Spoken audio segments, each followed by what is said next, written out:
বন্ধুরা, আজ চলে এলাম কিছু টপিক নিয়ে। আগের ভিডিওতে বলেছিলাম যে জ্বর কোনো রোগ না, জ্বর একটি রোগের উপসর্গ মাত্র। আমাদের শরীরে একটি তাপমাত্রা থাকে নির্দিষ্ট, তো তাপমাত্রা যখন বেড়ে যায় কিছুটা, তখন ওকে জ্বর বলা হয়। তো জ্বর সাধারণত হলে কোনো 4-5 দিন থাকবে এবং 3 থেকে 4 দিন কোনো ওষুধ খাবেন না, এবং সাধারণত প্যারাসিটামল, বেশি জ্বর হলে প্যারাসিটামল খেতে পারেন, আগে বলেছিলাম। তো এখন জ্বর, ভাইরাস জ্বর কী করে বুঝবেন? তো ভাইরাস জ্বর সাধারণত নাক, কান, গলা, ফুসফুসে অ্যাটাক করে। অন্য প্রসঙ্গে তো অ্যাটাক করে।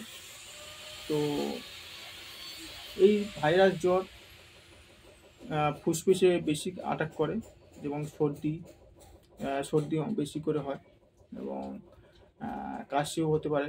কাশি, খুব গলা ব্যথা হতে পারে, এবং তার সঙ্গে চোখে জল, চোখে ঝাপসা বা চোখ লাল হয়ে যাওয়া, এইসব দেখা দিতে পারে। হাত পা যন্ত্রণা এতেও থাকবে।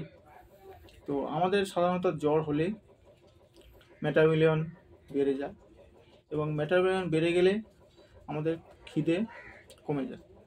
তো খিদে কমে গেলে অবশ্যই শাকসবজি খাবেন, বেশি করে ভিটামিন সি জাতীয় জিনিস খাবেন, লেবু, পাতিলেবু, ডাবের জল খেতে পারেন, ও জল সমৃদ্ধ ফলের রস এগুলো খেতে পারেন। এবং সর্দি যদি বেশি থাকে, কাশি যদি থাকে তাহলে অ্যান্টিহিস্টামিন ওষুধ খেতে পারেন। তো অ্যান্টিহিস্টামিনের মধ্যে প্রথমে লিভোসিট্রিজিন খেতে পারেন। এর সঙ্গে যদি জ্বর থাকে তো তার সঙ্গে প্যারাসিটামল খেতে পারেন। আগে বলেছিলাম যে প্যারাসিটামল খেতে পারেন। এর সঙ্গে যদি সর্দি থাকে, সর্দির অ্যান্টিহিস্টামিন লিভোসিট্রিজিন খেতে পারেন। সাধারণত 3 থেকে 4 দিন দেখবেন। তারপর যদি বেশি হয়, বেশি দিন চলে যায়, তাহলে একটা ডাক্তারবাবুর কাছে গিয়ে সাজেস্ট করবেন। উনি দেখে অ্যান্টিবায়োটিক বা কোনো সিমটম দেখে টেস্ট করবেন এবং সুস্থ থাকবেন, স্বাভাবিক থাকবেন।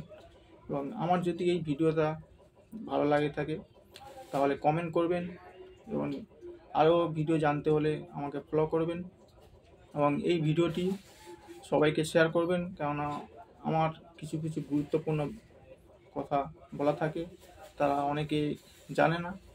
তাই সবাইকে শেয়ার করে সবাইকে জানিয়ে দেবেন। ধন্যবাদ।